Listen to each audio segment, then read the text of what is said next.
The fluorescent light above table 4 flickered like a conscience nobody bothered to fix.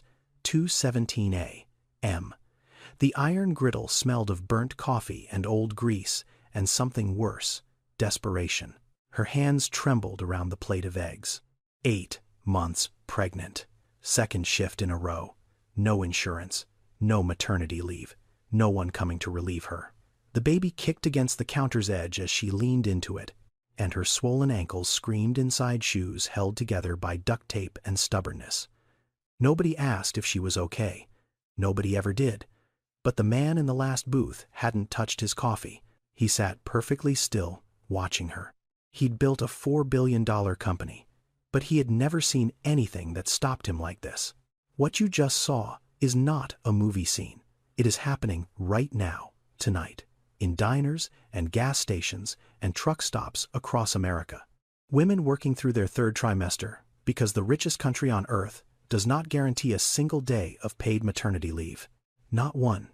Let that satisfying fact settle in your chest for a moment. Chantel has no idea who is sitting in that booth. And the man watching her has no idea that she is carrying a secret she has been hiding from everyone. Not her boss, not her coworker, not even her own mother. But what he does before sunrise will cost him $200 million, and he will do it without a second of hesitation. This is not just a story about a pregnant waitress and a billionaire in a diner at 2 a.m. This is about a system, a machine built to grind people like Chantel into dust and call it business. And tonight, that machine is about to meet someone it was not designed to handle. If you have ever worked a shift when your body was begging you to stop, stay with me. If you have ever smiled at a customer while your back was screaming and your feet were bleeding and your soul was somewhere else entirely, stay with me.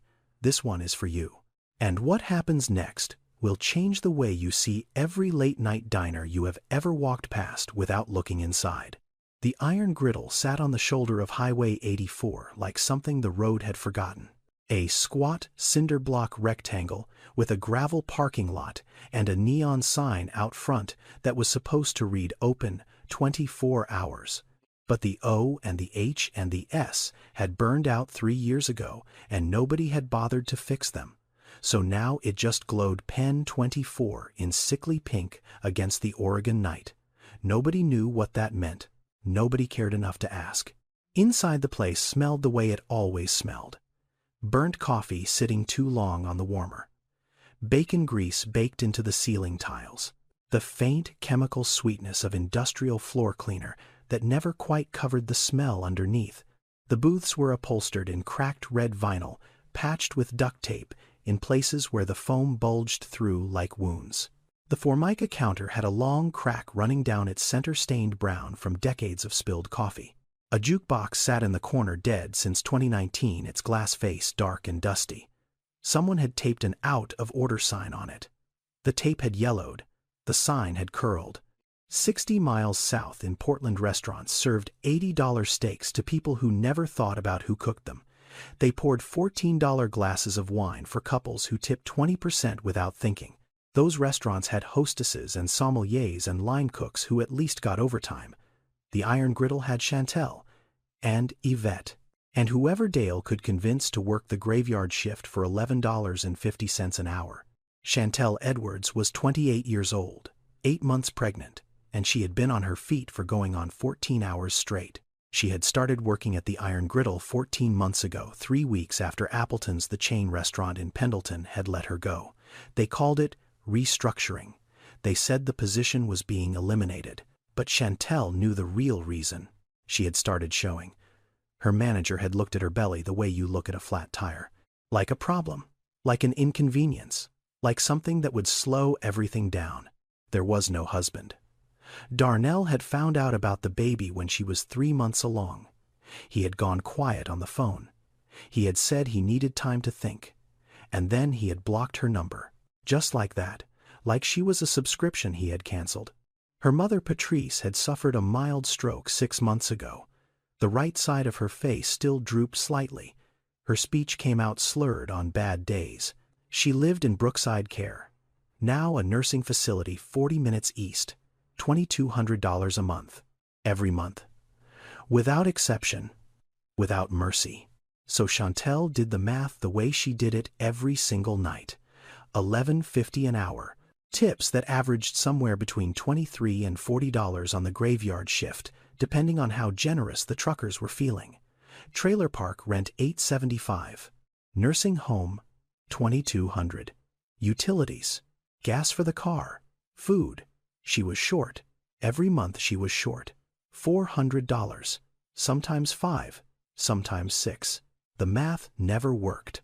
But she kept showing up anyway, because the math was all she had. Yvette Marshall was the only reason Chantel had not quit 3 months ago. Yvette was 43, mother of 3, and she had been pouring coffee at the Iron Griddle for 9 years. She knew every trucker's name. She knew which ones tipped and which ones did not. She knew how to carry 4 plates on 2 arms and make it look easy. She also knew what it looked like when a woman was breaking because she had broken once herself. Yvette would slip Chantel an extra $5 from her own tips when she thought nobody was watching. She would say, "Girl, sit down for a minute. I got table 6, whenever Dale disappeared into the back office. She brought Chantel ginger candies for the nausea and compression socks that she had bought at the dollar store. Small kindnesses. The kind that do not fix anything but keep you alive long enough to see tomorrow. But Yvette could not fix the system. She did not have insurance either. Nobody at the Iron Griddle did. Nobody should have to choose between their health and their rent. But Chantel chose every single day. Her shift had started at 10 p.m. Dale Buckner had made that clear when he posted the schedule on Monday. Chantel had asked just once if she could switch to the day shift, just until the baby came, just for a few weeks. Dale had looked at her over his reading glasses from behind the desk in his cramped back office, the one that smelled like stale cigarettes and old ketchup packets. Dale was 54. He owned 3 Iron Griddle franchise locations along Highway 84. He was not a cruel man. That was the worst part. He was not a villain who twirled his mustache and laughed at suffering. He was something worse. He was indifferent. He had looked at Chantel the way you look at a line item on a spreadsheet. A cost, a variable, a part that could be replaced. "I got a business to run," he said. "You want fewer hours. I will find someone who wants more." That was it. No negotiation, no compassion, no acknowledgement that the woman standing in front of him was growing a human being inside her body while serving pancakes to strangers at 2 in the morning. Just business. Just math. His math. So Chantel worked the graveyard, 10 p.m. to 6 a.m. Her second shift that day. She had already done the lunch rush, 11 to 4. 6 hours off. Not enough to sleep, barely enough to shower, eat a bowl of cereal, and sit on the edge of her bed with her hands on her belly, feeling the baby kick, counting the hours until she had to go back. The first customer came at 10:30. A long-haul trucker named Ray something, polite enough, ordered the meatloaf special and a coffee. $14.12. He left a $1 tip on the counter and walked out without making eye contact. Chantel picked up the $1. She did not feel anything. She had stopped feeling anything about tips months ago. $1 was $1. It would buy a banana and half a gallon of gas. By 11:15, a group of 4 college-aged kids stumbled through the door. Loud, laughing, the sharp, sweet smell of cheap beer and body spray. They ordered fries and milkshakes and made a mess of table 3. One of them knocked over a glass of Sprite. It spread across the table, dripped off the edge, pooled on the floor. They laughed about it, kept talking, did not say a word to Chantel. She walked over with a rag and a mop, bent down as far as her body would allow. The baby pressed against her ribs, her lower back seized. She inhaled through her teeth, mopped the sticky mess on her hands and knees, while 4 young people who had probably never worked a service job in their lives kept laughing about something on a phone screen. Nobody offered to help. Nobody even noticed. At 12:45 a.m., an elderly woman came in alone. White hair, thin coat. She ordered a cup of decaf and a slice of cherry pie that Chantel warmed up in the microwave because the Iron Griddle had not baked fresh pie since before she started. The woman sat by the window stirring her coffee slowly, staring out at the parking lot like she was waiting for someone who was not coming. When Chantel brought the check, the woman looked at her belly, then looked at her face, then looked at the clock on the wall. 1 a.m. "Honey," the woman said softly, "you should not be here." Chantel felt the sting behind her eyes, the sudden pressure in her throat that meant the tears were close. She swallowed hard. "I know, ma'am, but my baby needs to eat." The woman stared at her for a long moment. Then she left a $5 tip on a $3 cup of coffee and walked out into the dark without another word. At 1:30, Chantel locked herself in the employee bathroom. She sat on the closed toilet lid, her back against the cold tile wall. She had 3 minutes. That was the rule Dale had posted on the break room door. 3-minute bathroom breaks. Anything longer, and he docked your tips. He actually docked your tips. She unwrapped the compression bandage from her left ankle. The skin underneath was swollen and purple, angry. She rewrapped it tighter and tried not to think about what the doctor at the free clinic had said last week. "You need to be off your feet. You need rest. The baby needs you to rest." Words that sounded beautiful and meant absolutely nothing when rest was not something you could afford. The baby kicked, hard, right against the bottom of her ribs. Chantel put both hands on her belly, closed her eyes. "Almost there, baby. Mama's almost there." She did not know if she was talking about the end of the shift or the end of the pregnancy or the end of something larger that she could not name.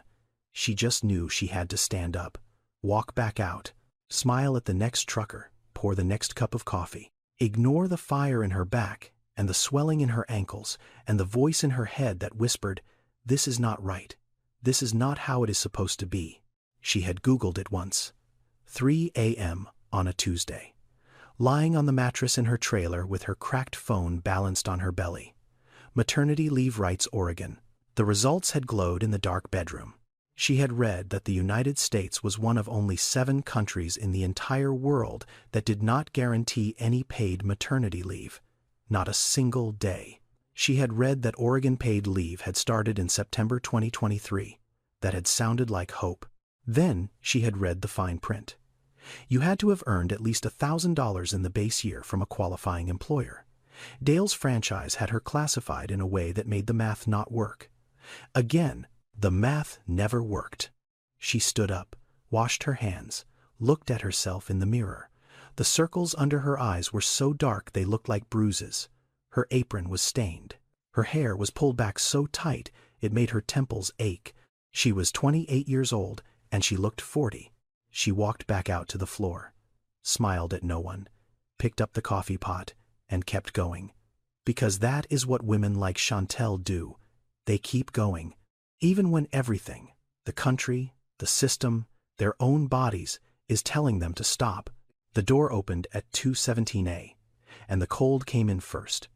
A gust of October wind that rattled the menus in their plastic holder on the counter and made the overhead lights sway on their chains. Then the man. He came in alone. No driver, no entourage, no assistant trailing behind with a phone and a schedule. Just a man in a dark hoodie and worn jeans who looked like he had been driving for a very long time. He was tall, lean, the kind of lean that came from discipline, not hunger. Mid-40s maybe, close-cropped hair going silver at the temples, a face that carried something heavy behind the eyes. Everything about him said ordinary, except the shoes. They were John Lobb bespoke hand-stitched calfskin the color of old bourbon, the kind of shoes that cost $4,000 and never appeared in a truck stop diner on Highway 84. Chantel did not notice them. She would not have known what they meant if she had. But they were there. A quiet tell, like a poker player who controls everything except one small detail. Outside, a black Range Rover sat in the gravel lot between 2 18-wheelers. Its engine ticked in the cold. It had driven 4 hours east from Portland through the Columbia River Gorge, past the wind farms and the small towns and the empty stretches of high desert where the only light came from the stars. Marlon Reed had left his penthouse in the Pearl District at 10:15 that night. He had told no one where he was going. He had turned off his phone at the city limits. He had driven in silence, no music, No podcasts, no calls, just the hum of the engine and the sound of his own thoughts eating him alive. 8 hours earlier, the board of Reed Logistics Group had voted. 9-4. They wanted 4,000 layoffs across the distribution network. Warehouse workers, drivers, package handlers. The people who actually moved the freight. The people whose names never appeared in earnings reports, but whose labor made every quarterly number possible. The board called it optimization. Marlin called it what it was: sacrifice. Human sacrifice dressed up in a spreadsheet. He had argued against it for 3 hours. He had shown projections. He had offered alternatives, restructuring, temporary pay cuts at the executive level, a hiring freeze instead of a massacre. But the institutional investors wanted their margins. The hedge fund managers wanted their returns. And Marlin, despite owning 31% of the company he had built from a single truck and a cell phone, did not have enough votes to stop it. So he drove. Because when the world he built started to look like the world he had escaped driving was the only thing that kept him from breaking apart. Something about this place, the smell of old grease and burnt coffee and floor cleaner, hit him somewhere he had spent 30 years trying to forget. A memory he kept locked in a room at the back of his mind. A woman in an apron. A diner, just like this one. Swollen ankles. A smile that cost everything she had. He shook it off, sat down in the last booth. The vinyl creaked under his weight. Chantel appeared with a menu and a glass of water. She moved slowly, carefully, the way a person moves when every step is a negotiation with pain. Her hand gripped the pen too tight, and he could see the tremor in her fingers as she held the order pad. He saw the tremor in her writing hand. He saw the way she braced her lower back against the edge of the booth as she leaned forward. He saw the swelling above her shoes, angry and purple flesh pressed against leather that had stopped fitting weeks ago. And Marlin Reed, a man who had sat across from senators and Fortune 500 CEOs and never flinched, went completely still. Because he had seen this before. Not this woman, not this diner, but this exact picture. The apron, the belly, the shoes falling apart, the smile that was really a mask held on by nothing but willpower and the knowledge that stopping was not an option. His mother had worn that same smile. In a diner just like this one. 32 years ago. The memory slammed into him so hard he forgot to breathe. He blinked, swallowed, pressed his palms flat against the table to stop his own hands from shaking. "Just coffee," he said. His voice came out rough. "Stripped. Black." Chantel nodded, turned, and walked back toward the counter. Marlin watched her go. Watched the way she pressed her hand against the small of her back when she thought no one was looking. Watched the baby shift inside her visible, even through the apron, and watched her wince and keep walking. His coffee sat untouched, growing cold. He did not care about the coffee. He could not stop watching her. And the thing that terrified him, the thing that made his chest tight and his throat close, was that he already knew how this story ended. He had lived it. And she was walking straight into the same ending, and she did not even know it. The diner had emptied out. The college kids were gone. The old woman was gone. Even the truckers had rolled back onto the highway, chasing deadlines in dawn. The only other person left was a long-haul driver 3 booths down his head, resting on his folded arms, snoring softly into the formica. Chantel came back to Marlin's booth with the coffee pot. She refilled his cup without asking. A reflex, muscle memory, pour, smile, move on. But he spoke before she could turn away. "How far along?" Chantel stopped, her hand still on the pot. Customers at the Iron Griddle did not ask personal questions. They ordered, they ate, they left. Sometimes they said thank you. Most of the time they did not. But nobody not once in 14 months had looked at her and asked about the baby. 8 months, she said. She said it the way you say a number that has become a countdown. Not with joy, not with dread, just with the weight of someone who knows exactly how many days are left and exactly how many of those days she will spend on her feet. She turned to go. But Marlin spoke again, quietly. Not a question this time, more like a recognition. And you are working the night shift. It was not judgment. Chantel had become an expert at detecting judgment. The tilt of the chin, the narrowing of the eyes, the way people looked at her belly and then at the diner and did the math in their heads. This was not that. This was something else. This was the voice of someone who had seen this before. She looked at him. Really looked at him for the first time. Past the hoodie and the stubble and the tired eyes, there was something in his face that she could not name. Not pity. Pity made her stomach turn. This was closer to grief. My mother used to work a place like this, he said. 5 words. That was all it took. 5 words, and the wall that Chantel had built around herself, the one made of overtime hours and forced smiles and the daily practice of pretending everything was fine, cracked. Just a little. Just enough. She sat down across from him. Just for a second, she told herself. Just while the diner was empty. Dale was in the back doing inventory. Yvette was wiping down the grill. Does this place offer any kind of leave? Marlon asked. Chantel laughed. It was a short sound, sharp. The kind of laugh that comes out when the question is so far from your reality that it sounds like a joke. Levi took 1 bathroom break in 6 hours, and Dale docked my tips. Marlon's jaw tightened. His knuckles went white around the coffee cup. He did not say anything, he just listened. And something about the way he listened, the stillness of it, the way he did not interrupt or offer solutions or tell her it would be okay, made Chantel keep talking. The Family Medical Leave Act does not cover me, she said. The business has to have at least 50 employees. Dale has got 11 across 3 locations. So technically, legally, he does not have to give me a single day off. Medicaid covers the birth, but it does not cover the weeks after. If I stop working, I stop getting paid. If I stop getting paid, my mother loses her bed at the nursing home. And if that happens, I do not know what I do. She said it all, in a flat voice.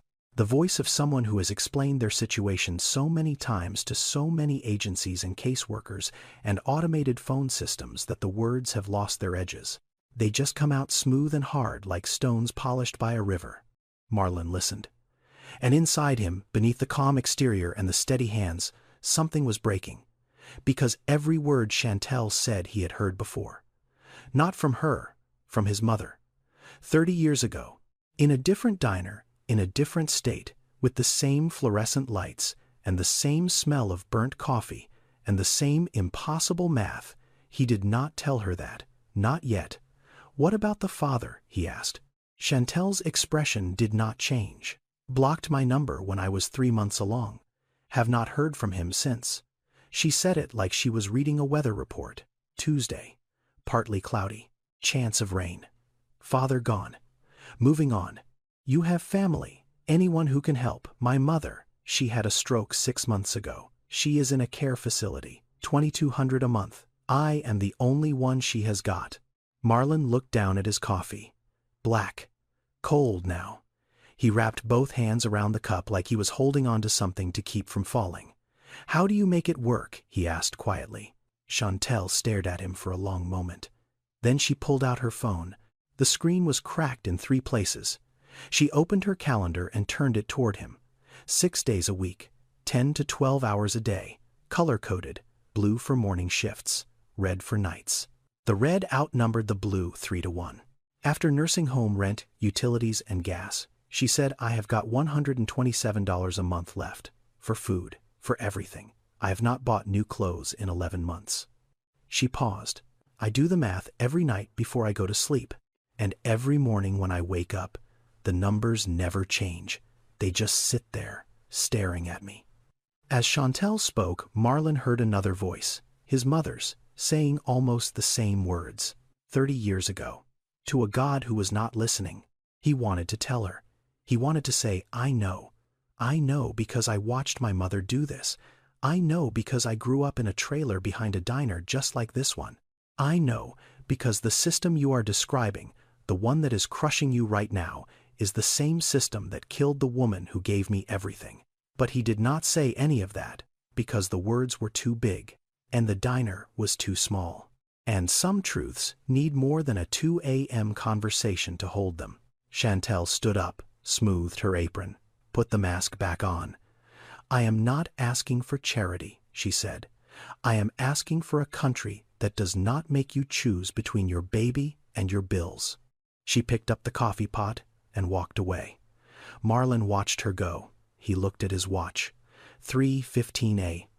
He had been sitting in this booth for nearly an hour. He had spent 20 years solving problems worth billions. But the problem standing in front of him in a stained apron with swollen ankles felt bigger than all of them combined. Chantel does not know who is sitting in that booth, and Marlon does not know yet what he is about to do. But what happens in the next 20 minutes will set off a chain of events that neither of them can stop. Here is something most people do not know. The United States of America, the richest nation in the history of the world, is one of only 7 countries on the entire planet that does not guarantee a single day of paid maternity leave. Not one. Every year, roughly 250,000 women are denied basic workplace accommodations during pregnancy. They are told to work through the pain or lose their jobs. They are told the law does not apply because the company is too small. They are told, in 1,000 quiet ways, that their bodies are an inconvenience. Let that sink in. What Marlon does before sunrise will not just change Chantel's life. It will force him to confront a ghost he has been running from for 30 years, a memory he locked away the day his mother died, a debt he has been trying to repay to a woman who is no longer alive to collect it. If you have ever been the person nobody saw, stay with me. If you have ever been the one carrying the weight while the world looked right through you, do not leave. This story is about to turn, and you need to see what happens next. It happened at 3:27 a.m. Chantel was in the back storage room. Dale had told her to restock the dry goods shelf before the morning crew arrived. 50-pound bags of flour, cases of canned tomatoes, industrial-sized containers of cooking oil. Work that was supposed to be done by the stock boy, a 19-year-old named Travis, who had called in sick for the 3rd time that week. But Dale did not hire a replacement because replacements cost money and Chantel was already here. She lifted a case of tomatoes. 12 cans, maybe 25 pounds. The baby shifted as she straightened up, pressing against her diaphragm. Her breath caught. She adjusted her grip, took a step. Her right foot hit something slick on the concrete floor. A streak of cooking oil that had leaked from a container someone had not sealed properly. Her shoe, the one with the worn sole and the duct tape patch, found no traction. Her ankle turned, her knee buckled, and Chantel went down. She did not fall hard. She caught herself partly on the shelf, partly on her forearm, but her belly hit the edge of a lower shelf on the way down, and the impact sent a shock of pain through her entire body. She gasped, rolled onto her side. Both hands flew to her stomach. The baby kicked, hard. Then again, frantic little movements that felt like panic. "It is okay," Chantel whispered. "It is okay, baby. We are okay." But her hands were shaking, and the pain in her lower abdomen was sharp and spreading. And she was lying on a storage room floor at 3:30 in the morning, 8 months pregnant, and the only thought in her head was, please do not let me lose this baby in the back of a truck stop diner. The crash brought Dale out of his office. He appeared in the doorway with a clipboard in one hand and a look of irritation on his face. He looked at the floor, at the scattered cans, at Chantel, on her side with her arms wrapped around her belly. "Did you break anything?" he said. He meant the cans. He meant the shelf. He meant the inventory. He did not mean her body.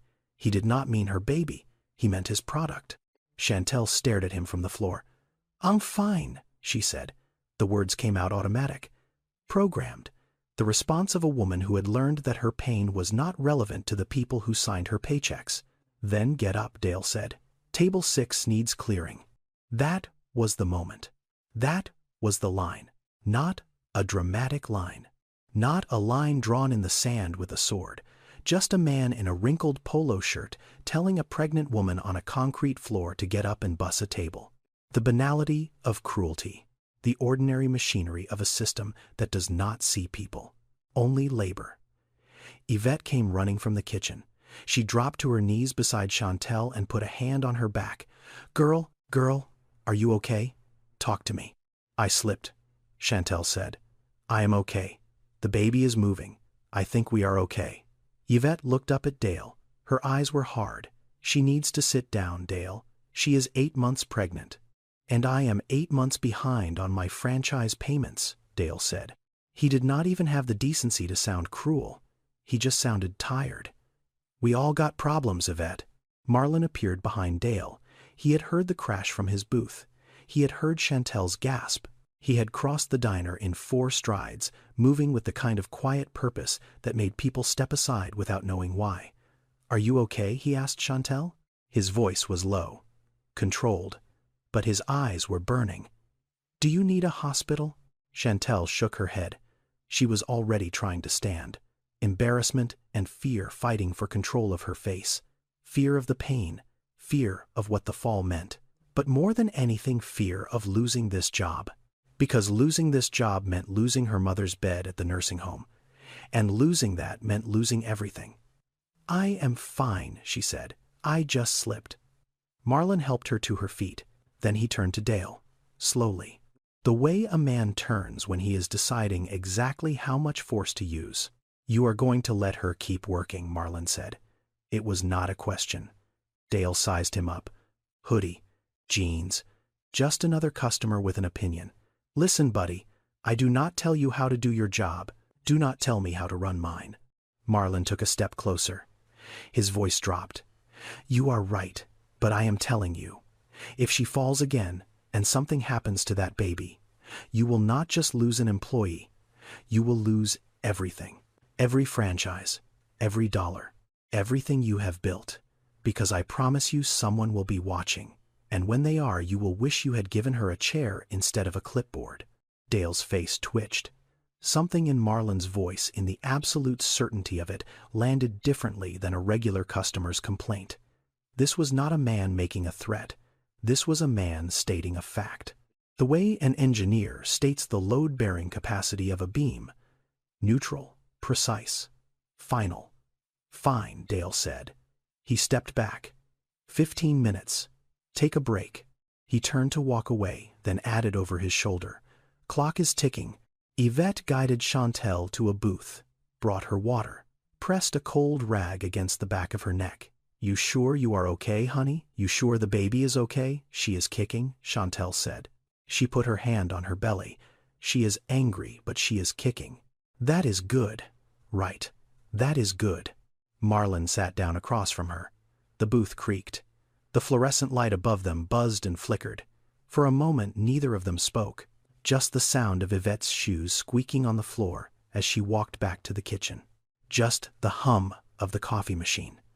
Just the clock on the wall ticking off the 15 minutes that Dale had rationed out like they were gold. Then Marlon spoke, quietly, almost to himself. My mother fell too, in a place just like this. Chantel looked at him.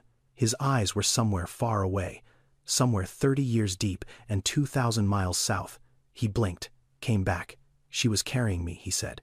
She worked until the day before I was born. He stopped, pressed his lips together. The muscles in his jaw worked like he was chewing on something too hard to swallow. What happened to her? Chantel asked softly. Marlon looked at her. And for the first time all night, the mask he wore, the one built from 2 decades of boardrooms and billion-dollar negotiations, and the practiced art of never showing weakness, slipped. She did not make it, he said. Not right away, but later. The damage was already done. Working like that on her feet, no rest, no help. It broke something inside her that the doctors could not fix. She died when I was 11. The words sat between them like stones. Chantel reached across the table. She did not take his hand. She just placed her fingers near his on the cold formica close enough that he could feel the warmth of another person. Close enough to say, I hear you. How did you get through it? She asked. I did not, Marlon said. I just kept moving. Chantel nodded. Because she understood that. The mechanics of survival. The way you put one foot in front of the other, not because you are brave, but because stopping is not something the world allows you. Marlon straightened up, took a breath, and something shifted behind his eyes. something that looked like a decision being made. Tell me everything, he said. Not about tonight, about all of it, how you ended up here. Chantel studied his face. She had become very good at reading people. You had to be working graveyard shifts in a truck stop diner. You learned to spot the drunks, the creeps, the ones who wanted something. This man did not want anything. He just wanted to know. So she told him.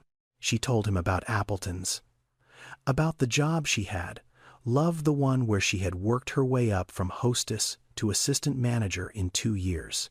About the morning her supervisor called her into the office 3 weeks after she had told them about the pregnancy and handed her a separation agreement. They called it a restructuring. There was no restructuring. Her replacement started the following Monday. She told him about the lawyer she had called, a woman in Portland who specialized in workplace discrimination. The consultation was free. The retainer was $5,000. She might as well have said $5 million. She told him about Darnell, about the phone call when she told him she was pregnant, the silence that went on for so long she thought the connection had dropped, and then his voice flat and distant saying, "I need some time to think about this." He blocked her number 2 days later. She found out through a mutual friend that he had moved to Phoenix. She never heard from him again. She told him about Patrice, her mother, the woman who had raised her alone, working 2 jobs, never complaining, the stroke that had come without warning on a Tuesday afternoon, the ambulance, the ICU. The moment the doctor said the words, "She is going to need long-term care," and Chantel had felt the floor tilt beneath her feet because she knew exactly what those words cost, $2,200 a month. Every month, no exceptions. As Chantel spoke, Marlon sat very still. His coffee had gone cold an hour ago. He did not touch it. He just listened, and with every sentence, every detail, every number, something inside him was matching, lining up, like a lock finding its key. Because his mother had told the same story. Different names, different cities, same architecture, same invisible walls. The same system designed to catch people like Chantel and hold them exactly where they were, not low enough to qualify for help, not high enough to survive. "You have tried applying for any kind of disability?" Marlon asked. Chantel looked at him the way a teacher looks at a student who has just asked why the sky is blue. "I am not disabled," she said. "I am pregnant.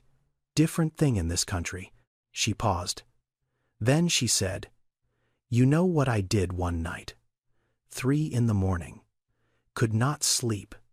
I Googled how many countries guarantee paid maternity leave. You know how many? 186. Out of 193. The United States is not one of them. We are in the same category as Papua New Guinea. And I thought, I live in a country that can put a robot on Mars, but cannot figure out how to let a pregnant woman rest for 6 weeks without losing everything." She was not crying. Her voice was steady. This was not self-pity. This was testimony. The calm, exhausted recitation of someone who had studied the walls of her own prison and memorized every brick. She pulled out her phone again. The cracked screen glowed in the dim booth. She opened the calculator app and turned it toward Marlon. On the screen was a simple equation. Income minus nursing home minus rent minus utilities minus gas minus food. $127, she said. That is what is left every month. For me, for the baby, for everything. I have not bought new clothes in 11 months. I cut my own hair. I eat whatever Yvette brings me from the kitchen because I cannot afford groceries and gas in the same week. She put the phone down, looked Marlon in the eyes. "I am not asking for charity," she said. "I am asking for a country that does not make you choose between your baby and your bills." The sentence hung in the air between them. It did not need a response. It was not a request. It was a verdict. Marlon walked out of the Iron Griddle at 3:52 a.m. The gravel crunched under his shoes. The October air hit his face like a slap. He climbed into the Range Rover and sat in the dark with the engine off, his hands on the steering wheel, his forehead pressed against his knuckles. He could still see her. The apron, the swollen ankles, the way she pressed her hand against the small of her back when she thought nobody was looking, the way she smiled at customers who did not deserve her smile. The way she said $127 like it was a life sentence, because it was. He pulled out his phone, turned it on for the first time in 6 hours. 43 missed calls, 81 emails, 3 texts from Kendrick Hayes, his COO and the only person on earth Marlon trusted completely. The texts said, "Where are you?" Then bored is asking questions. "Then call me." Marlon called him. It rang 4 times. "It is 4 a.m. Marlon." Kendrick's voice was thick with sleep. "Someone better be dying." "Someone is," Marlon said, "just not the way you think." Silence on the other end. Then the sound of Kendrick sitting up in bed, sheets rustling, a lamp clicking on. "Talk to me." Marlon talked. He told Kendrick about the iron griddle, about Chantel, about Dale, about the fall in the storage room and the 15-minute break rationed like medicine, about a pregnant woman making $11.50 an hour with no insurance and no leave and no options. He told it all in the flat, controlled voice of a man who was holding himself together by force of will. When he finished, Kendrick was quiet for a long moment. "What do you want to do?" Kendrick asked. "I want to know if this franchise is in violation of federal labor law, the Pregnant Workers Fairness Act, OSHA workplace safety, overtime regulations, workers' compensation insurance. All of it. I want it on my desk in 72 hours. Done. Anything else?" Marlon stared through the windshield at the diner. Through the glass, he could see Chantel wiping down the counter. Her back curved like a question mark. "Not yet," he said. He hung up. Sat for another minute. Then he reached into the glove compartment and pulled out a business card. Plain white. Black text. Marlon Reed. His personal number, not the office line that went through 3 assistants. The number that maybe 7 people in the world had. He turned the card over, found a pen in the center console, wrote 6 words on the back. "This is not charity. Call me." Then he paused, crossed out "call me," wrote instead, "call when the baby comes." He went back inside. The bell above the door jingled. Chantel looked up from the counter. He walked to his booth. His coffee cup was still there, cold, untouched for over an hour. The check sat next to it. $1.75. Marlon placed the card face down on the table. Then he reached into his wallet and pulled out $500 bills. He did not fan them out. He did not make a show. He folded them once and placed them under the coffee saucer, quietly. The way you leave something you want someone to find after you are gone. He stood up, looked at Chantel one more time. She was leaning against the counter, one hand on her belly, the other holding a rag.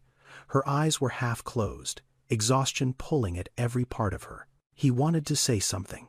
He wanted to say, "You remind me of someone I lost." He wanted to say, "You deserve better than this." He wanted to say, "I am going to fix this." But he had spent 20 years in rooms full of people who made promises they never kept. And he knew that words from a stranger at 4 in the morning were just air, pretty weightless, gone by sunrise. So he said nothing. He walked out. The bell jingled again. The door closed. The Range Rover's headlights cut through the dark. And then he was gone.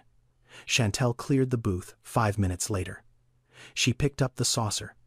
The bills fell onto the table. $500. Her hand flew to her mouth.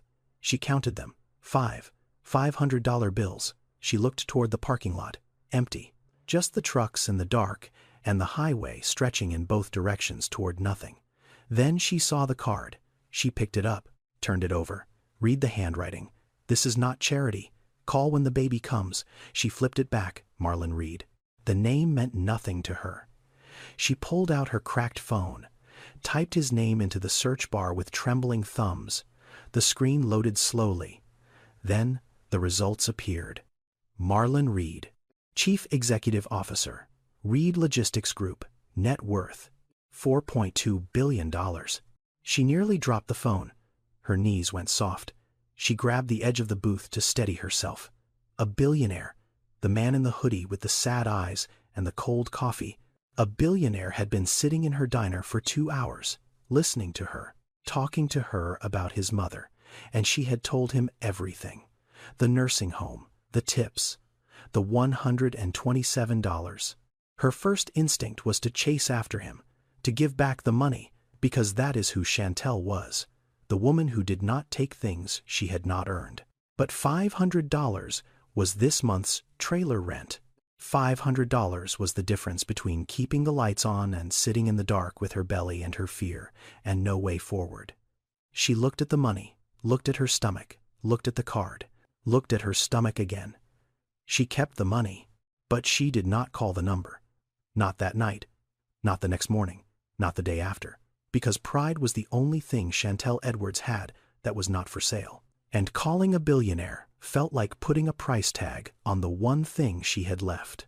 She folded the card and put it in her apron pocket, next to the photo of the ultrasound, two things she could not afford to lose. Chantel just did what most of us would struggle with. She kept her pride when everything inside her was screaming to reach for help. $500 in her pocket and a billionaire's phone number next to her baby's first picture, and she chose silence. She chose to stand on her own two swollen feet and keep going. But here is what Chantel does not know. Marlon Reed is not the kind of man who waits for a phone call. He has already set something in motion. Something that will uncover every violation, every shortcut, every law that Dale Buckner has been breaking while his employees suffered in silence. What happens 72 hours from now will force both of them into a situation neither one expected, and the villain is not Dale. Dale is just a symptom. The real villain is something much bigger, much older, and much harder to fight. It is a system that was designed on purpose to make people like Chantel invisible. There is a reason Marlon cannot sleep, a reason he drove 4 hours into the middle of nowhere at 2 in the morning. And when Chantel finds out what that reason is, it will change everything she thought she knew about that night at the diner. Subscribe now, because the next chapter of this story will test everything you believe about fairness in America, and you do not want to miss what comes next. 3 days later, Marlon Reed walked back into the Iron Griddle. But this time everything was different. It was 11:30 in the morning. Daylight poured through the windows, exposing every crack in the formica, every stain on the ceiling tiles, every piece of duct tape on the booth cushions that the darkness had been kind enough to hide. The diner looked worse in the light, like a wound that had been covered by a bandage for too long. Marlon was not wearing a hoodie. He wore a charcoal suit. Tom Ford. No tie. His shoes were polished. His jaw was set. Behind him, through the window, a black Escalade idled in the parking lot with a driver behind the wheel. Not the Range Rover. Not the man who had wandered in alone at 2 a.m., looking for coffee and silence. This was the other version of Marlon Reed, the one that boardrooms feared. Chantel was behind the counter filling ketchup bottles when the door opened. She looked up. Her hands stopped moving. The ketchup bottle hovered in midair. It was him, the man from 3 nights ago. But not the same man. The hoodie was gone. The sadness was still there, but it was buried, now layered beneath something harder, something with purpose. "You did not call," he said. Chantel set the ketchup bottle down slowly. "I do not take handouts." "Good." Marlon pulled out a chair at the counter and sat down. "Because I am not offering one." Chantel stared at him. The other waitress on shift, a girl named Tamika, who had started 2 weeks ago, was watching from the kitchen window with wide eyes. The 2 truckers at table 3 had stopped eating. "I came back because I need to tell you something," Marlon said. His voice was low enough that only Chantel could hear. "This diner is breaking the law. Not in small ways. In big ones." He reached into his jacket and placed a manila envelope on the counter. Chantel did not touch it. "My team spent the last 3 days looking into this franchise," Marlon continued. "Your employer has not been paying overtime in compliance with federal law. He has no valid workers' compensation insurance. He has been requiring you to perform duties that violate the Pregnant Workers Fairness Act, which has been federal law since June of 2023. The storage room incident, the heavy lifting, the denial of bathroom breaks, all of it illegal." Chantel's face did not change, but her hands gripped the edge of the counter. Her knuckles went pale. "Why do you care?" she asked. "Because I have seen what happens when nobody cares," Marlon said. And I promised myself a long time ago that I would not be that person. Chantel glanced toward the back office. Dale's door was closed. She could hear him on the phone laughing about something. The sound made her stomach tighten. If he finds out about this, she said quietly, he will fire me. If he fires you for asserting your legal rights, that is retaliation. And that is a federal offense. You do not understand. Chantel's voice dropped to a whisper. I need this job for 4 more weeks, just until the baby comes. That is all. 4 weeks. The words landed like a body hitting the floor. 4 weeks. That was all she was asking for. Not a raise, not a promotion, not a corner office. Just 28 more days of standing on her swollen feet in a truck stop diner so she could keep a roof over her head and her mother in a nursing home long enough to deliver her baby. And the system could not even give her that. Marlon looked at her for a long time. Then he nodded slowly. I hear you, he said. I am not here to blow up your life. I am here to make sure you know your rights. What you do with that information is your choice. I will respect whatever you decide. The back office door opened. Dale Buckner stepped out. He was holding a mug of coffee and wearing a polo shirt with a grease stain on the collar. He saw Marlon immediately. The suit, the Escalade outside, the manila envelope on the counter. Dale's expression shifted. Not fear exactly, but the particular alertness of a man who recognizes trouble before it introduces itself. Can I help you? Dale said, walking over. His voice had the forced friendliness of a used car salesman. I am a customer, Marlon said, without turning around. And I am also someone who is very interested in how you run this establishment. Dale looked at Chantel, then back at Marlon. Are you a health inspector or something? Something Marlon said. Dale set his mug down. His jaw tightened. Listen, I do not know who you are, but if you have got a problem with my restaurant, there are proper channels. Marlon turned on his stool, slowly, the way a man turns when he wants you to see every inch of the calm on his face. Do your employees receive overtime pay for hours worked beyond 40 per week? Dale blinked. That is none of your business. It is somebody's business, Marlon said. And sooner or later, somebody is going to make it theirs. The two men stared at each other. Dale's face reddened. Marlon's did not move. The moment stretched, like a wire pulled tight. Then Marlon stood. He buttoned his jacket, looked at Chantel one more time, picked up the manila envelope and placed it gently in front of her. Read this tonight, he said. Then decide what you want to do. Whatever you decide, I will respect it. Inside, you will find a summary of your rights under federal and Oregon state law, a phone number for the Department of Labor, and the card of a very good attorney named Kendrick Hayes. He does not charge for consultations. Marlon walked toward the door. Dale watched him go with the expression of a dog that has just heard a sound it cannot identify. The Escalade pulled away.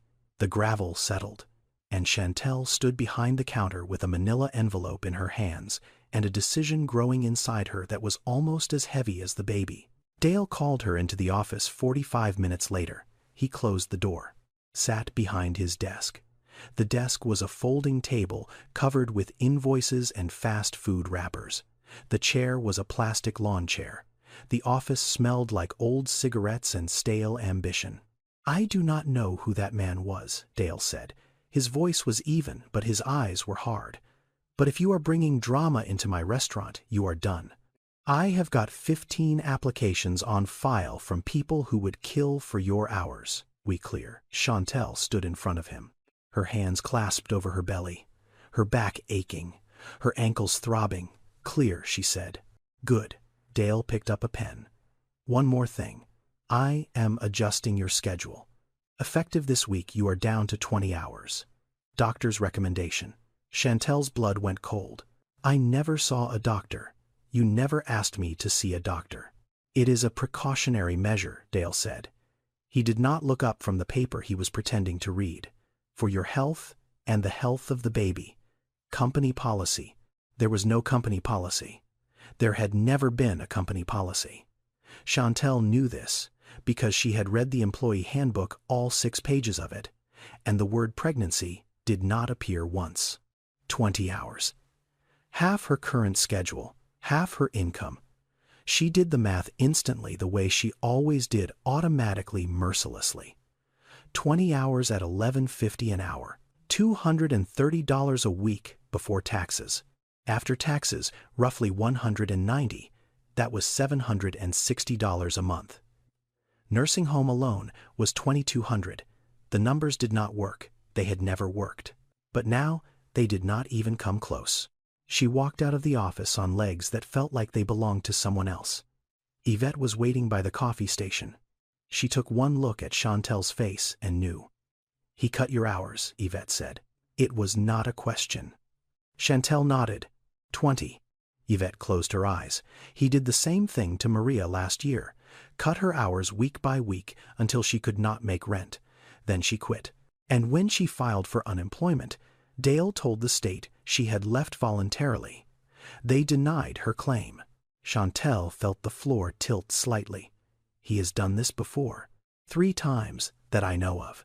Every time someone complained or asked for something he did not want to give, he does not fire you. He just makes it impossible for you to stay. Then he calls it your choice. The genius of cruelty. The elegance of a system designed to crush without leaving fingerprints.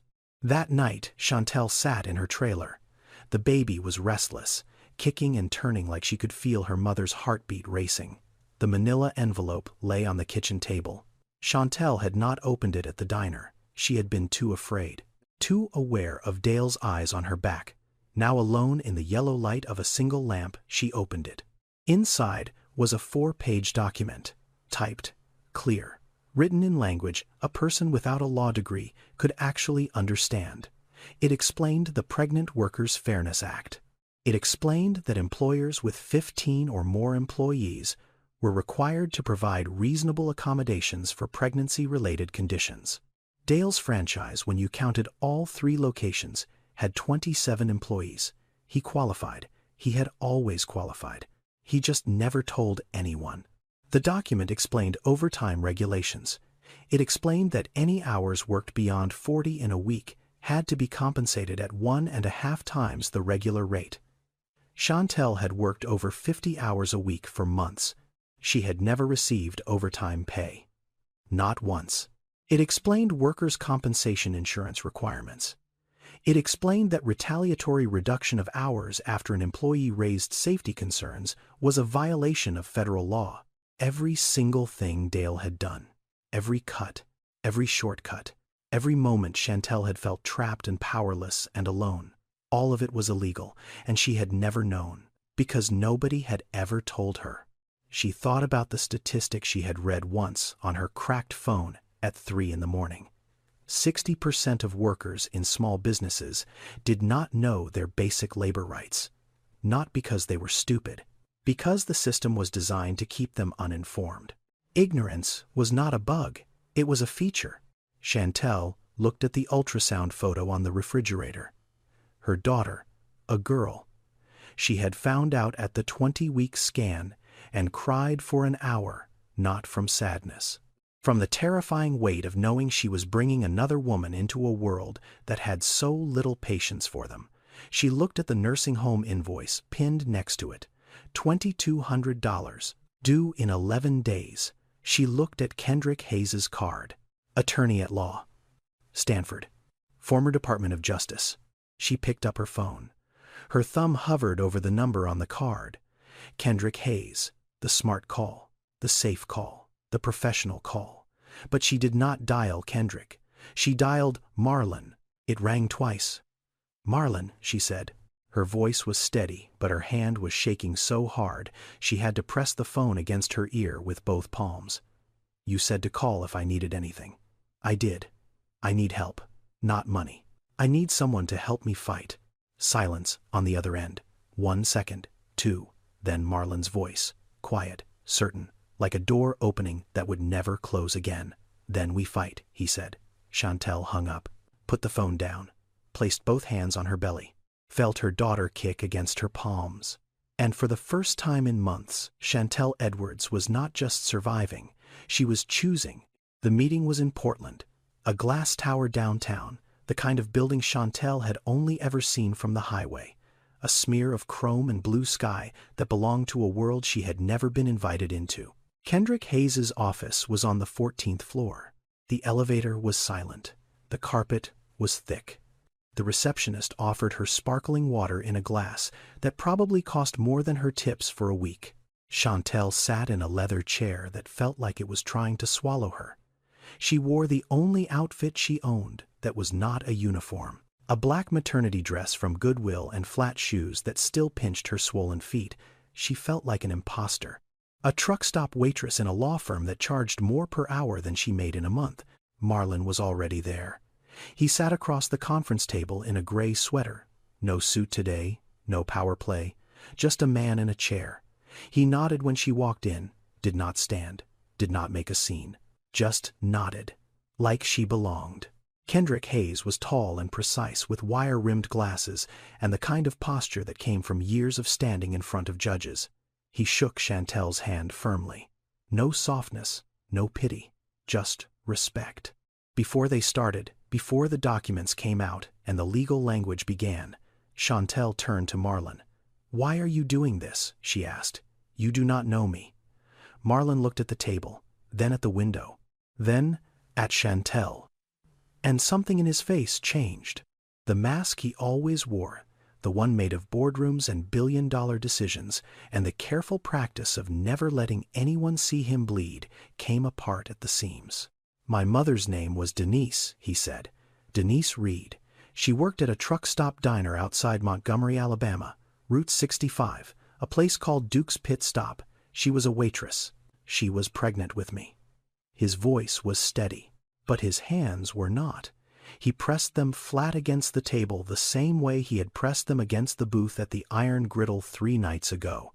"She worked until her 37th week. She had a condition called preeclampsia, high blood pressure, swelling, headaches that made her vision blur, but she did not have insurance, and she could not afford to miss a shift. Because if she missed a shift, she could not pay the rent on our trailer, and if she could not pay the rent, we would be on the street. So she worked." He paused, swallowed. The muscles in his jaw worked. "She went into labor 3 weeks early. On the floor of Duke's Pit Stop, the ambulance took 22 minutes to arrive.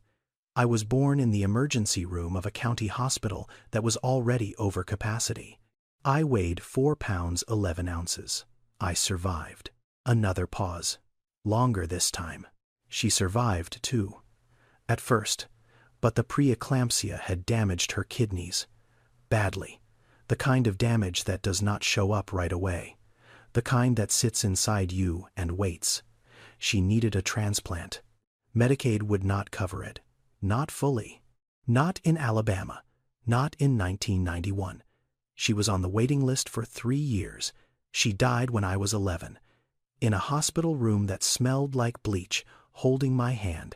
The room was silent. Kendrick stared at a point on the table. He had heard this story before, but hearing it again did not make it lighter. "She made $4.25 an hour," Marlon said. "Federal minimum wage, 1991. She also got her hours cut when she started showing. She also did not know her rights. She also had a boss who treated her like a replaceable part. She also fell. She also kept getting up. And 30 years later, her son built a $4 billion company. And he still cannot save her." His voice cracked on the last word. His eyes were wet. But he did not cry. He held it, the way he had been holding it for 30 years. Because that was how he survived. "You hold it until the holding becomes the shape of you. I built all of this," he said quietly. "I can move legislation. I can lobby senators. I can fund campaigns and build foundations and put my name on buildings. But I could not save my mother. She died because nobody in that diner, nobody in that town, nobody in that system thought she was worth protecting." Chantel sat very still, her hands on her belly, her daughter moving beneath her palms. "So I am not a project," she said softly. "I am a ghost." Marlon looked at her, and for the first time in the entire story his expression was completely unguarded. No mask, no distance. Just a man sitting across from a woman who was living the life his mother had died in. "No," he said, "you are a second chance." The words filled the room the way light fills a space when you open a window that has been shut for years. Not dramatic, not loud, just present, undeniable, true. Two broken people in a lawyer's office in Portland, bound by a grief that crossed 30 years and 2,000 miles. And for the first time, neither of them was alone in it. Now you know. This was never just about a tip at a truck stop. This was never just about a pregnant waitress and a billionaire who could not sleep. This is about a system. A machine that crushed Marlon's mother 30 years ago in Alabama and is trying to crush Chantel right now in Oregon. Same machine, different decade, same result. But Marlon Reed did not build a $4 billion company by accepting things the way they are. He built it by looking at broken systems and refusing to walk away. And what he does next will turn Dale Buckner's franchise into the most watched labor case in the state of Oregon. And Chantel, the woman who was too proud to make a phone call, the woman who kept a billionaire's business card next to her baby's ultrasound and chose silence, is about to become the face of a movement she never asked to lead. If this story has already hit you, hit that subscribe button. Because the way this ends, you absolutely need to see it. Do not go anywhere. Kendrick Hayes did not become one of the most respected employment attorneys in the Pacific Northwest by accident. Stanford Law. 4 years at the Department of Justice. A reputation for taking cases that other firms considered too small, too messy, too political. He was the kind of lawyer who wore wire-rimmed glasses and spoke in complete sentences and made opposing counsel sweat without ever raising his voice. When Marlon called him that night, at 4 a.m., from a truck stop parking lot, Kendrick had thought it was about the board vote, about the 4,000 layoffs, about the corporate war that had been consuming both of them for weeks. Instead, Marlon told him about a diner, a waitress, a man named Dale, and Kendrick, who had spent his career studying the architecture of workplace exploitation, recognized the blueprint immediately. It took his team 3 days. 3 days of pulling public records, cross-referencing franchise filings, reviewing OSHA inspection reports, and making quiet phone calls to former employees. What they found was not surprising, but it was damning. Dale Buckner's franchise operation was not just cutting corners at the Iron Griddle. He was cutting corners at all 3 locations. 27 employees across the 3 diners. The majority were women. Most were single mothers. Several were women of color. None had been paid overtime in compliance with federal law. The timesheets had been manually edited, shaving 15 to 30 minutes off each shift every week for 6 years. Workers' compensation insurance had lapsed 8 months ago. Dale had never renewed it. If Chantel had been seriously injured in that fall in the storage room, there would have been no coverage, nothing. She would have been on her own with a hospital bill and a baby on the way, and a man who would have told the investigators that she slipped because she was careless. The Pregnant Workers Fairness Act, signed into federal law in June of 2023, required employers with 15 or more employees to provide reasonable accommodations for pregnancy-related conditions. Dale's franchise qualified. He had 27 people on payroll, and the law was clear. Heavy lifting restrictions, adequate break time, modified duties, a stool to sit on during slow periods, basic human decency, codified into statute because apparently the country needed a law to mandate what should have been obvious. Dale had provided none of it. Not because he did not know, because he did not care. Because the gap between the law on paper and the law in practice was wide enough to drive a truck through, and Dale had been driving through it for years. Kendrick filed the complaint on a Tuesday morning. 2 filings, one with the Oregon Bureau of Labor and Industries, one with the Equal Employment Opportunity Commission. Chantel Edwards named plaintiff. She had signed the paperwork in Kendrick's office the day before, her hand shaking, the pen leaving uneven lines on the signature page. Marlon had sat across the table watching, not pushing, not promising, just watching. "If this goes public," Chantel had said, her voice barely above a whisper, "no one will hire me again." Marlon had looked at her for a long time. Then he said, "If this stays silent, nothing changes for anyone." Dale found out about the complaint 48 hours later. His response was swift, predictable, and exactly what Kendrick had anticipated. He hired a franchise law firm out of Salem. Small, cheap, aggressive. The kind of firm that made its money not by winning cases but by making the process so expensive and exhausting that plaintiffs gave up before discovery. They sent a letter to Chantel's home address, a trailer in a park off Highway 84. The letter accused her of defamation. It threatened legal action. It used words like malicious and knowingly false and damages in excess of, and it was designed to do one thing: scare her into silence. The same week, Dale terminated Chantel's employment. The official reason listed on the separation paperwork was poor performance and insubordination. Two words that meant nothing and everything. Two words that had been used 1,000,000 times against 1,000,000 workers who had committed the unforgivable sin of knowing their rights. Chantel was now unemployed. 8.5 months pregnant, 3 weeks from her due date. No income, no insurance beyond Medicaid, a nursing home bill due in 9 days, and a legal threat sitting on her kitchen table next to a stack of unpaid bills. Marlon did not write her a check. He wanted to. Every instinct in him screamed to wire money to solve the immediate crisis, to throw resources at the problem, the way he threw resources at every problem in his professional life. But he knew Chantel. He had sat across from her in a truck stop diner at 2 in the morning and watched her refuse his business card. He had seen the way she said, "I do not take handouts," and meant it with every cell in her body.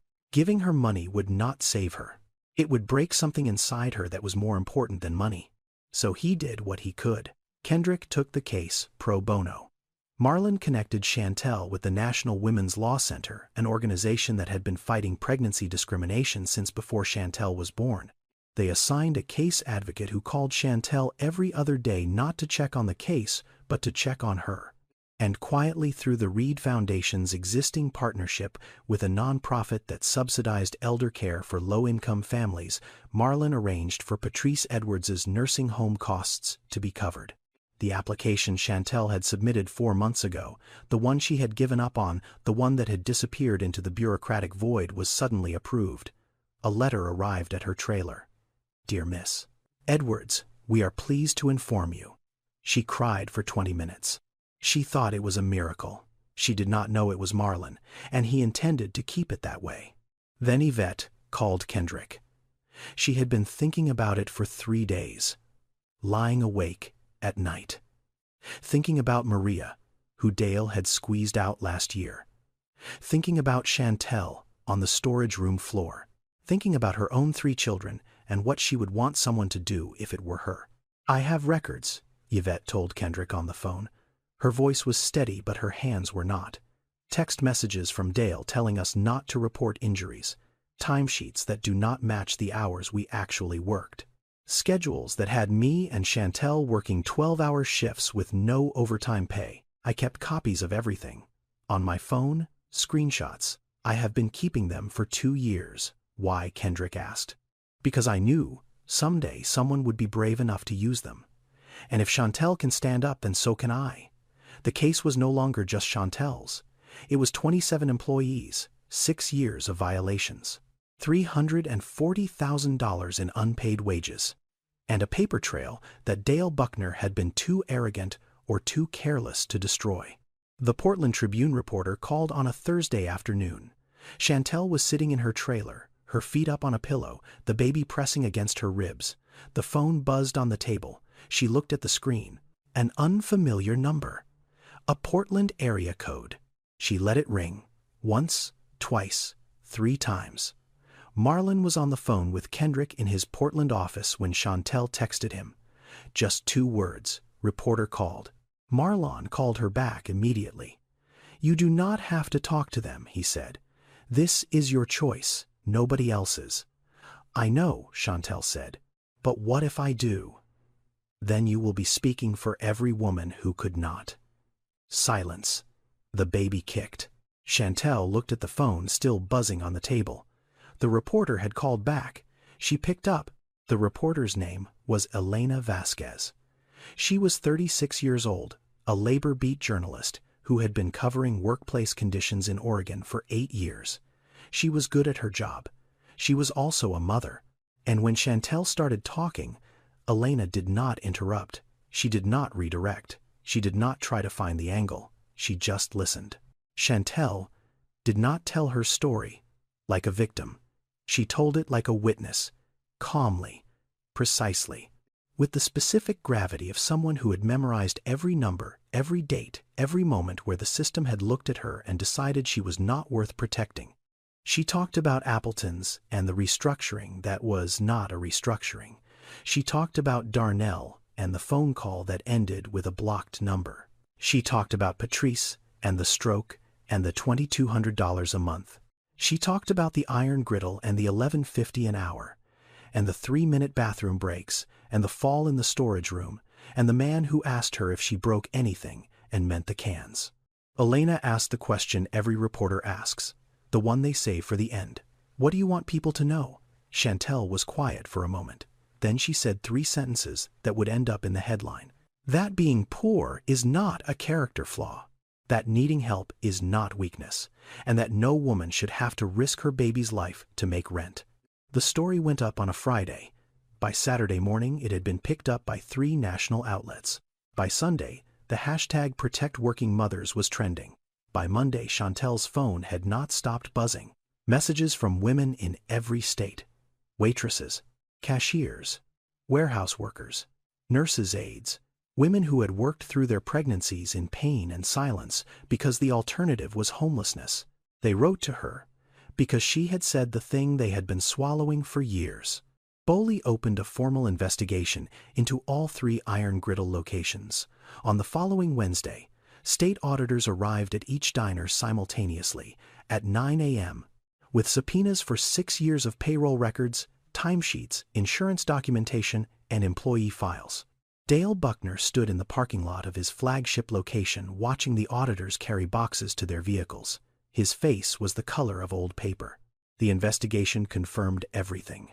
$340,000 in unpaid overtime across 27 employees, falsified timesheets, lapsed workers' compensation insurance, systematic denial of pregnancy accommodations, retaliatory termination. The franchise parent company revoked Dale's operating agreement within 2 weeks. The diners closed. Dale faced civil fines and a referral to the district attorney's office for potential criminal charges related to insurance fraud. When Chantel heard the news, she was sitting in Yvette's kitchen. Yvette had made tea. The baby was due any day. Chantel's ankles were swollen. Her back ached, but she was not at a diner. She was not standing. She was not smiling at strangers who did not see her.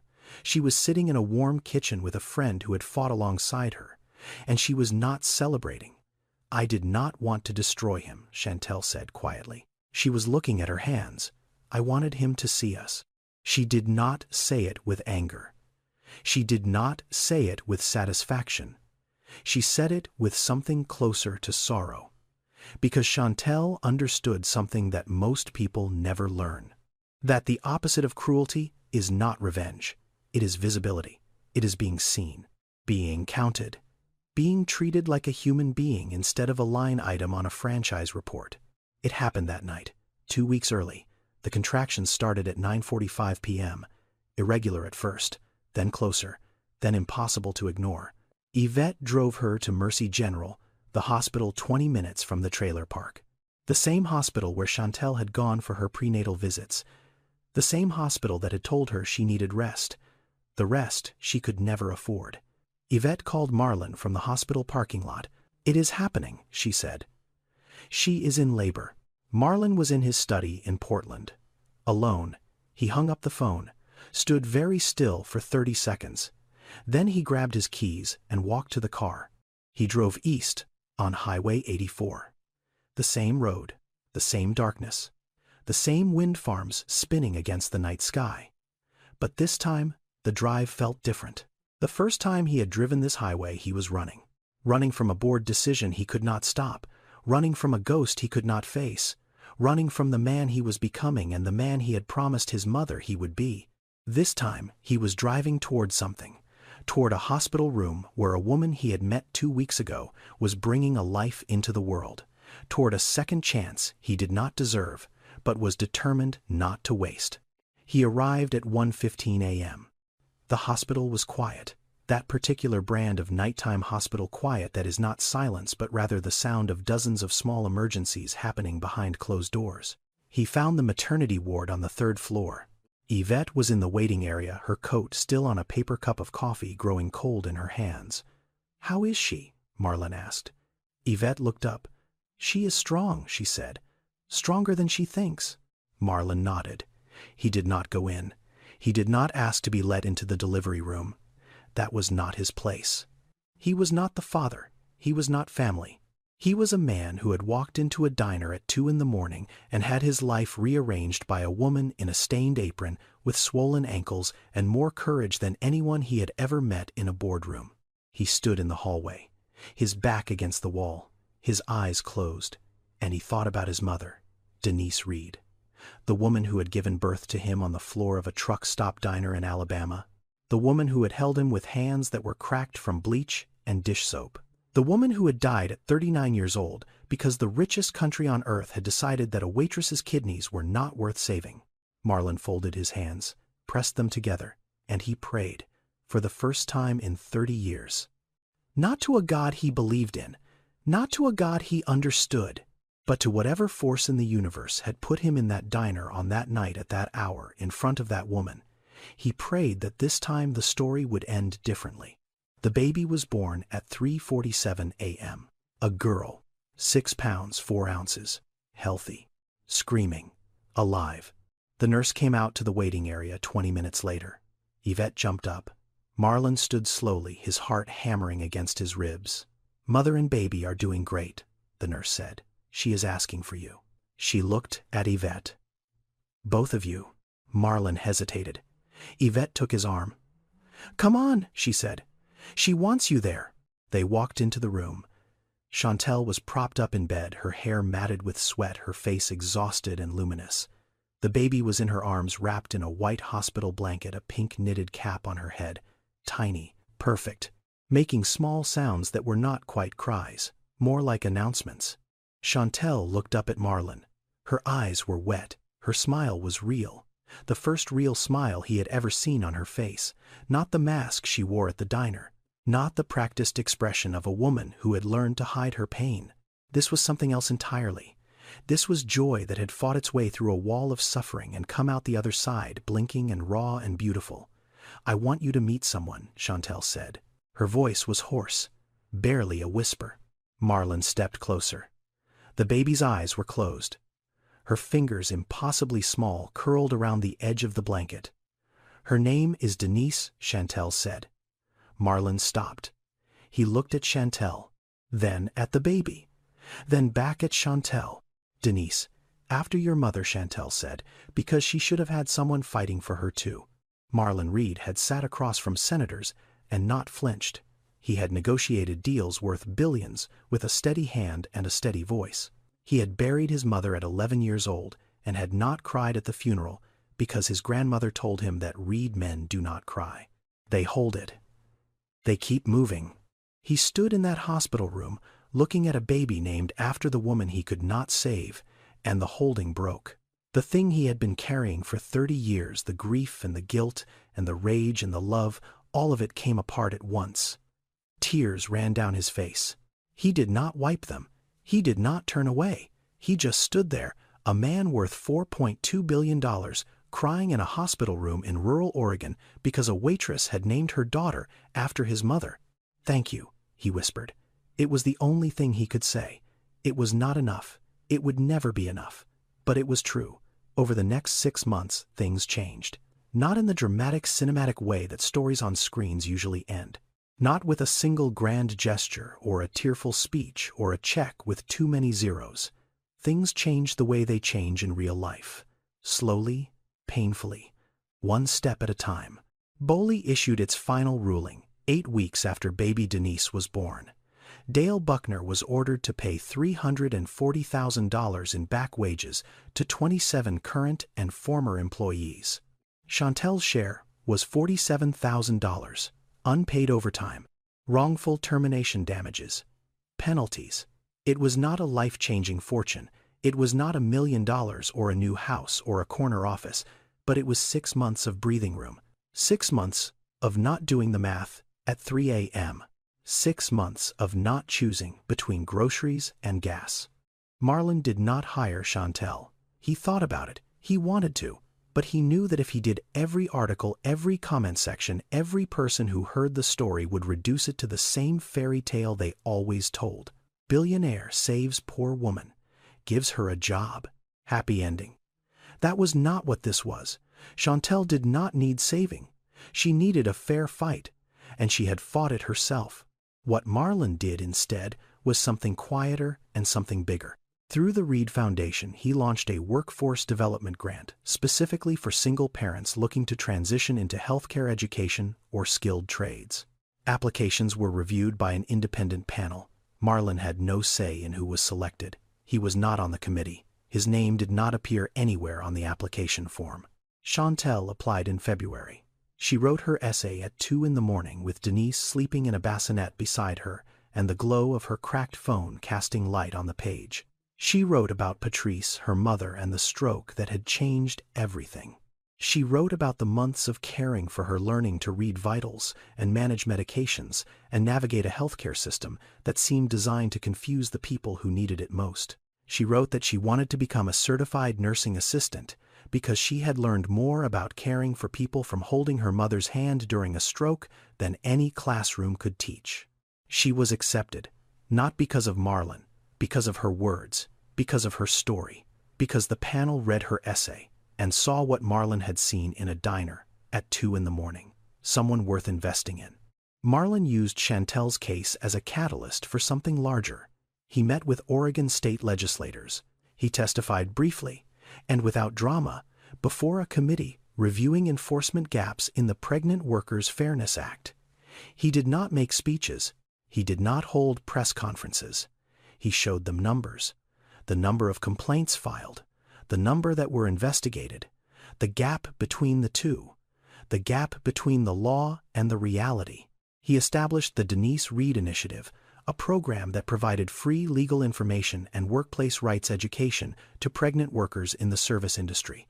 A website, a hotline, pamphlets in both English and Spanish, distributed at free clinics and WIC offices and laundromats across Oregon. It was not a revolution. It was a pamphlet. But Marlon knew that his mother had died in part because nobody had ever handed her a pamphlet. Nobody had ever told her that the law was on her side, and that silence had killed her more surely than the preeclampsia. Back in Portland, Marlon returned to his boardroom.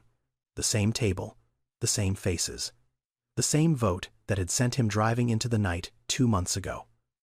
4,000 layoffs. Optimization. The bottom line. This time he did not argue. He did not present projections. He did not negotiate. He told them a story about a diner on Highway 84, about a woman named Chantel, about another woman named Denise who had died 30 years ago because the system she worked in did not consider her a person. And then he said the words that would define the rest of his career. I spent 30 years building this company. I will not let it become the system that killed my mother. The board voted again. This time, by a margin of 7-6, they approved a restructuring plan instead of mass layoffs, reduced executive bonuses, voluntary early retirement packages, a hiring freeze. It saved 3,200 of the 4,000 jobs. Not perfect, not a fairy tale, but 3,200 families who would not get the call, 3,200 people who would not have to do the math. Chantel and Marlon did not fall in love. That is not this story. What they became was something rarer than romance, something harder to name. They became the kind of friends that can only be forged when two people walk through the same darkness and come out carrying pieces of each other. Marlon was baby Denise's godfather. Once a month he drove the 4 hours east from Portland to the trailer park, not in the Range Rover, not in the Escalade. He came in a truck he had bought specifically for these trips, an old Ford with 200,000 miles on it, because the trailer park was not a place for luxury vehicles, and Marlon knew that. He came because that trailer, with its leaky faucet and its thin walls, and its refrigerator covered in ultrasound photos and nursing school schedules, was the place where he remembered who he was before the billions. Before the board votes and the penthouse and the shoes that cost $4,000, before all of it. He came because Denise the baby gripped his finger when he held her and looked at him with eyes that saw nothing about his net worth and everything about his heart. 6 months after the baby was born, Chantel graduated from her certified nursing assistant program. The ceremony was in a community college auditorium that smelled like floor polish and cheap flowers. Yvette was in the third row crying. Marlon was in the back standing because he did not want to take a seat from someone's family. In the front row, in a wheelchair with a blanket over her knees, sat Patrice Edwards, Chantel's mother. Her right side still drooped slightly. Her speech still came out uneven on bad days. But she was there. She was alive. And in her lap, wrapped in a yellow blanket, was 6-month-old Denise, sleeping through the applause. Chantel walked across the stage in scrubs, new scrubs, the first new clothes she had bought in over a year. Her name was called, and she took her certificate, and she looked out at the audience and found her mother's eyes. And Patrice, who could not clap because her right hand did not work the way it used to, raised her left hand and pressed it against her heart. The next morning, Chantel drove to Mercy General Hospital for her first shift. Day shift, 8 to 4, health insurance that started on day 1, 12 paid sick days a year, and a break room with a chair she could sit in whenever she needed to. She parked her car, looked at herself in the rearview mirror. The circles under her eyes were lighter now. Not gone, but lighter. She straightened her badge. Chantel Edwards, CNA. Then she looked at the car seat in the back where Denise was sleeping, ready to be dropped off at the hospital's employee child care center. "Almost there, baby," Chantel whispered. "Mama made it." Chantel did not need a billionaire to save her. She needed someone to show her the door. She walked through it herself, on her own swollen feet, with her own trembling hands, with a pride that bent but never broke. That is what this story was always about. Not rescue, not charity, choice. The choice to fight when the system told you to be quiet. The choice to stand when the world told you to kneel. But there is one more moment, a quiet one.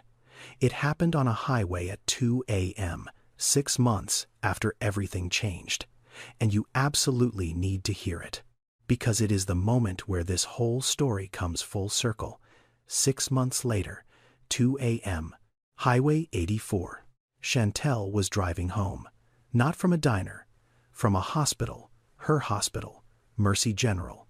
She had just finished an evening shift. 4 to midnight, 8 hours, health insurance, paid breaks. A locker with her name on it. She was tired, but it was a different kind of tired. The kind that comes from work that matters. Work that has a future attached to it. The highway was empty. The same stretch of road she had driven 100 times before. The same wind farms spinning in the dark. The same stars. But everything else was different. She saw the sign first. The iron griddle. But the neon was dark. All of it. Not just the missing letters. The whole sign. The parking lot was empty. The windows were black. A chain hung across the door with a padlock that had already started to rust. Chantel pulled into the gravel lot, turned off the engine, sat for a moment in the silence. Then she got out. She walked to the front door. The glass was dirty, smudged with handprints and rain streaks and the ghosts of 1,000 late-night arrivals.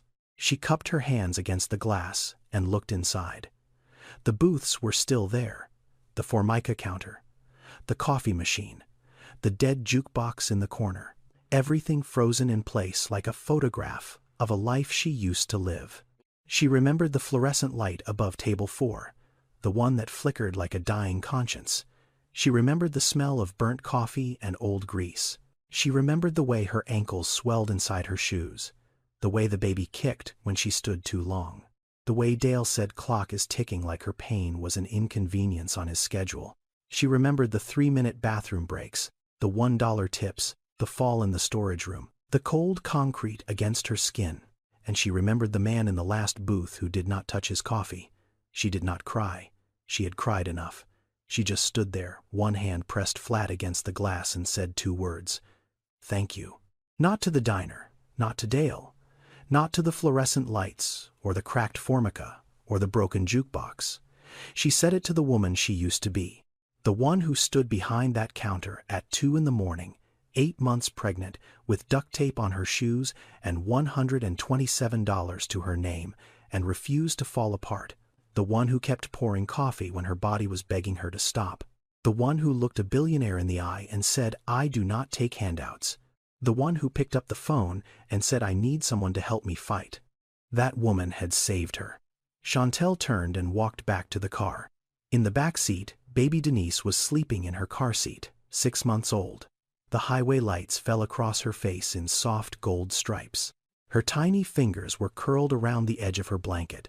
She looked like peace. She looked like proof. Chantel started the engine, pulled onto Highway 84, and drove into the night. But this time she knew exactly where she was going. Chantel Edwards did not get a fairy tale ending. She got something better. She got a fighting chance. And that is all most of us need. Not a billionaire's wallet, not a miracle, not a magic check, or a corner office, or a Hollywood ending with swelling music and a sunset. Just someone who sees you. Really sees you. Not your uniform, not your paycheck. Not the way you look at 2 in the morning under fluorescent lights, but you, the person underneath all of it, and says, "You deserve better than this. Let me help you fight for it." This story is not about wealth or poverty. It is about visibility. About the women and men working midnight shifts in truck stops and gas stations and diners across this country. Invisible to the system that profits from their labor. They are not asking for handouts. They are not asking for fairy tales. They are asking to be seen. They are asking for a system that does not require them to choose between their bodies and their bills. And somewhere tonight, on Highway 84, the lights of another diner flickered on, and inside, another woman in an apron put her hand on her back, took a breath, and started her shift. If this story made you feel something, hit that like button. Drop a comment below. I want to hear from you. Have you ever worked a shift when your body was telling you to stop? What kept you going? Tell me, because your story matters too. Subscribe so you never miss stories like this. Real stories, impossible choices, and proof that dignity always wins in the end. I will see you in the next one. One last thing before I go. This story is fictional, but the issues it explores are painfully real. In 2026, the United States still has no federal guarantee of paid maternity leave. Millions of pregnant workers in low-wage jobs face exactly the choices Chantel faced every single day.